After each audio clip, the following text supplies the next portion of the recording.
कि पागल मत बनो, भगवान की प्राप्ति भगवान के भजन करने से होती है, वो गृहस्थी में भी हो जाएगी। अगर तुमको लगता है कि वन में रहने से भगवान मिल जाते हैं तो हिरन को मिल जाते, खरगोश को मिल जाते, बाघ को मिल जाते, सब ब्रह्म प्राप्त हो जाते। अगर तुमको लगता है कि एकांत में ध्यान लगाने से मिल जाते तो बगुला जल में खड़ा होकर एक टांग केवल ध्यान लगाता है, लेकिन मछली आई गट्ट से खाया फिर शांत खड़ा है, बगुला को नहीं मिला। फिर कहते हैं कि एकांत गुफा में घुसने से भगवान मिल जाते, तो चूहा और सांप बिलई में रहते हैं रात दिन, उनको भगवान मिल जाते।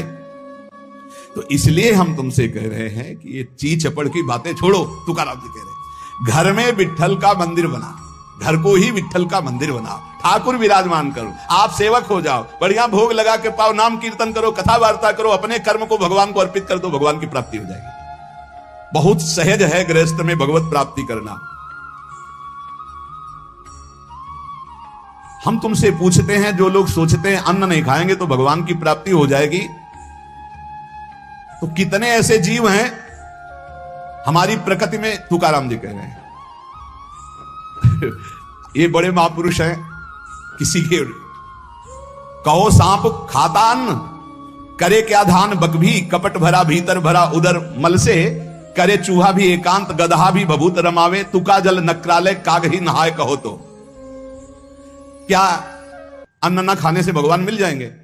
अगर हां तो बहुत से पक्षी ऐसे हैं जो केवल फलाहार रहते हैं, बहुत से ऐसे हैं जो घास चर के रहते हैं, ना वो अन्न खाते हैं ना कुछ और। कुछ है फलाहार, कुछ है तृण चरते हैं, कुछ है पानी पी के केवल रहते हैं। भैया केवल पानी से इन सबको भगवत साक्षात्कार हो जाता है क्या? केवल पानी से रह रहे तो भगवत साक्षात्कार हो जाएगा, केवल फलाहार रहे तो उनको भगवत साक्षात्कार हो जाएगा। तुकाराम जी कहते हैं कितने हैं वायु भक्षण करते हैं, केवल वायु पी करके जीते हैं, भीतर कपट भरा है, बाहर ये सब छोड़ रहे हो, कुछ लाभ नहीं मिलना है। चूहा बिल में एकांत में रहता है, भगवत प्राप्ति हो गई। गदहा खूब धूल में ऐसे लौटता है, धूल लगाने से तो क्या उसे भगवत प्राप्ति हो गई, महापुरुष है। जल में घड़ियाल रहता है, भगवत प्राप्ति हो गई।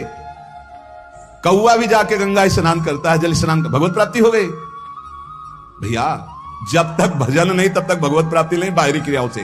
तुकाराम जी कह रहे हैं तुम्हारे हृदय में बुराई भरी हुई है और बाहर से साधु का भेष बनाए हो तो तुम्हें भगवत प्राप्ति हो जाएगी।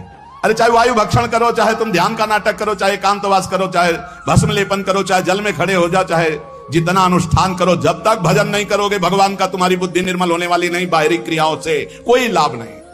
तुकाराम जी कह रहे हैं भक्ति मुक्ति दिलाने वाली है समस्त भवबंधनों से। रात दिन अपने प्रभु का नाम जप कर रहे, चिंतन कर रहे। एक गृहस्थ आए थे, बहुत अच्छी स्थिति, नेत्रों में नेत्र मिला के जब बात किया तो बड़ा संतोष। जब जाने लगे तो कहा 1 मिनट रुको, इससे मुख पे बड़ाई नहीं करनी चाहिए, पर आप सावधान रहना, बहुत अच्छी स्थिति, संभाल के निकल जाओ। बस उन नेत्रों से ऐसे किया, चुपचाप गंभीर मुद्रा, प्रश्न बहुत जोर का और स्मरण में बिल्कुल तन्मयता, एक एक चेष्टा उनकी बता रही थी। बहुत बढ़िया, बाजी मार ले जाओगे, कोई तुम्हें प्रणाम नहीं करेगा, कोई दान पुण्य नहीं, कोई नमस्कार नहीं, बहुत जल्दी निकल। विरक्त भाव में रात दिन भगवान के भजन में व्यतीत करो, तभी बात बनेगी। केवल इन सब बाहरी बातों का देखो, इसीलिए खंडन किया तुकाराम जी ने। जो विरक्त अपनी देह को घृणित समझकर त्याग देता है, देह के राग का, बलमूत्र का भान क्या इसमें, वो महासुख को प्राप्त होता है। इससे ज्यादा प्यार करने की जरूरत नहीं है। जो इस देह से ज्यादा प्यार करते हैं वो सीधे नरक का रास्ता तय कर लेते हैं।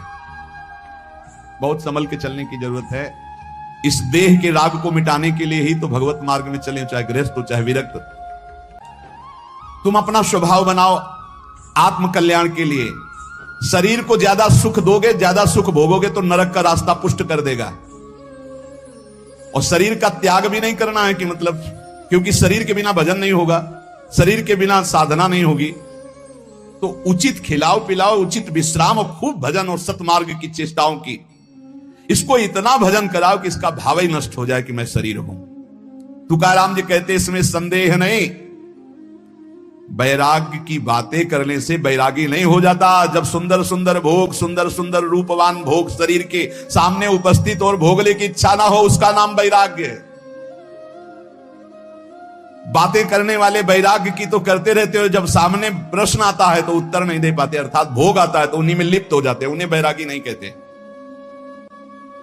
इसीलिए हम कह रहे हैं कि अपने मुख से नाम नाम नाम निरंतर नाम जप करो। यदि मुख नहीं नाम जप रहा तो ये जिह्वा टुकड़ा है मांस का, और मुख जो है मांस का एक कुंड मात्र है। नाम जप करो, सदगुरु प्रदत्त नाम जप करो। तू क्या कह रहा है? सदगुरु की महिमा, सदगुरु कोई मनुष्य नहीं है। चितनासी न लगे बेल काही, तया न लगे मूल, वाचे सदा सर्वकाल राम कृष्ण हरि गोविंद। गुरुदेव ने जो नाम दिया है वो कोई मनुष्य नहीं, वो साक्षात राम कृष्ण हरि ही है। बंदो गुरुपद कंज कृपा सिंधु नर रूप हरि। उन्होंने चिंतन के लिए तुम्हें जो दिया है, सारा समय उस चिंतन में लगा दो। अमूल्य है तुम्हारा जीवन। हर समय राम कृष्ण हरि गोविंद नाम जिह्वा पर बना रहे। चिंतन नासी न लगे बेल सर्वकाल करावे। चिंतन के लिए कोई समय नहीं है ऐसा कि हम नहा धो के फिर चिंतन करेंगे। अगर शौचालय में ही मृत्यु हो गई तो हर समय नाम जप, हर समय नाम जप। सदा राम कृष्ण हरि गोविंद का चिंतन करो। एक सत्य सार यही है, ना फलाहार रहने से, ना जल पीने से, ना वायु भक्षण से, ना इन सब बाहरी बातों से भगवत प्राप्ति नहीं होती। भगवत प्राप्ति होती सदैव भगवत चिंतन करने से, नाम चिंतन करने से। भगवान नाम कीर्तन भगवान की प्रसन्नता के लिए, भगवत कथा भगवत प्रसन्नता के लिए। तुकाराम जी कहते हैं, गीता है, श्रीमद् भागवत है, ये भगवान की प्राप्ति के लिए चर्चा हो रही है। जो भगवत प्रसाद रूप मिल जाता है उससे जीवन यापन का, जब तक जीवन है हमें हर समय भगवान नाम जब, भगवत कथा, भगवत भक्तों का संग, यही करना है। प्रभु के नाम की महिमा प्रभु ही समझ सकते हैं, दूसरा कोई नहीं समझ सकता। या प्रभु समझा दे पुरुषोत्तम तो समझ पावे। कर्म के फेर में पड़ा हुआ जीव अगर अट्टहास करके नाम पुकारने लगे तो कर्म बंधन नष्ट हो जाए। राधा राधा राधा जोर से चीख चीख कर, तो बोले कर्म बंधन विध्वंस होते हैं। जितने के कानों में नाम पड़ेगा सबका मंगल होता चला जाएगा। तुकाराम जी कहते जो मैं कह रहा हूं उसे सुनो। मैंने इसलिए कहा कि आप नाम को और कथा को बेचो मत, क्योंकि ये रहस्य की बात है। इससे श्री कृष्ण अधीन हो जाते हैं। विठोबा का नाम, विठोबा की कथा विठोबा को अधीन कर लेती है। महापुरुषों के वचन समझने हैं। जैसे सत स्त्री के अधीन उसका पति हो जाता है, उसके आचरण, उसका व्यवहार अपने पति को अधीन कर ले, ऐसे सद्भक्त भगवान को अधीन कर लेते हैं। यहां तुकाराम जी भगवान की अधीनता के लिए कह रहे हैं, तुम अपने परमार्थ को खो मत। तुकाराम कह रहे हैं, धन के अधीन हो जाना, काम के अधीन हो जाना, नरक की यात्रा करना है। इसलिए विठोबा के अधीन हो जाओ, रात दिन नाम कीर्तन करो, तुम्हारी वांछा पूर्ण हो जाएगी, तुम्हारी मनोकामनाएं पूर्ण हो जाएंगी। मदारी का बंदर वैसे नाचता जैसे मदारी नचाता है, ऐसे उमादार जो सिद्ध की नाई सबई नचावत राम गोसाई। उनसे प्रार्थना करो, तुम्हारा नाचना बंद हो जाएगा माया का, दूसरा कोई नहीं रोक पाएगा, क्योंकि इस नाचने का रिमोट उन्हीं के हाथ में। मामे वे प्रपद्यन्ते माया में ताम तरंती थे।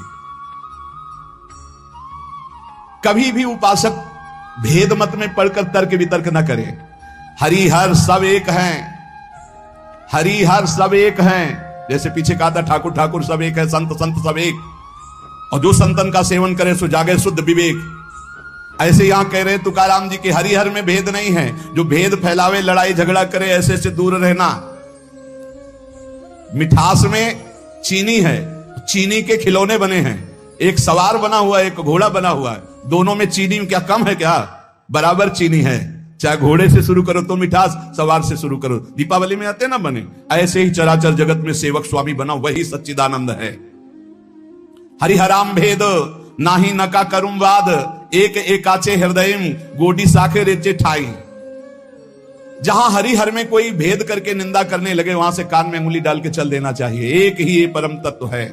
ये झूठ मूठ अज्ञानी जन बहस करते रहते हैं, इनके हृदयों में बिल्कुल भगवदानंद की मिठास नहीं है। इनकी बातें नहीं सुननी चाहिए। भेद करने वालों की दृष्टि में जो माया का पर्दा लगा हुआ है, भक्तों की दृष्टि में वो पर्दा नहीं होता। वो बेपर्द देखते हैं कि सर्वत्र एक ही भगवान विराजमान है। जो सर्वत्र एक ही भगवान विराजमान ऐसा मान लेते हैं, उनके आगे पीछे दाएं बाएं भगवान की रक्षा शुरू हो जाती है। ध्यान रखना। जो सर्वत्र अपने भगवान को देखते कि सब रूपों में मेरा ही भगवान है, तो कह रहे देवु उभा मांगे पुंडे उगवी कोंडे संकटा। कोई संकट उसे छू नहीं सकता, चारों तरफ से भगवान की सुरक्षा रहती है उस भक्त के जीवन में। विश्वास करो इस बात पर, चारों तरफ से भगवान सुरक्षित रखते हैं।